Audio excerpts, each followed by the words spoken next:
किसी भी गाने को ट्रेंडिंग में आने के लिए अहिरान नाम ही काफी है।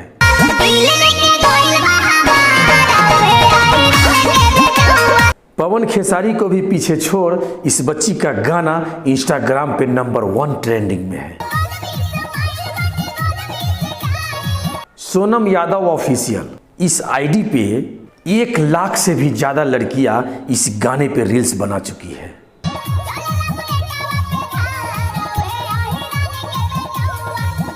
और हर रील्स पे 2 लाख से भी ज्यादा लाइक्स, कमेंट एंड शेयर है।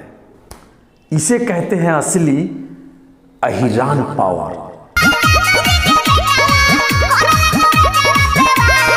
आज मसूरिया मेल यादव जी का भी गाना इंस्टाग्राम पे ट्रेंडिंग में है। ऐसे हजारों गाने अहिरान वाला ट्रेंडिंग में है। It's power of Ahiran.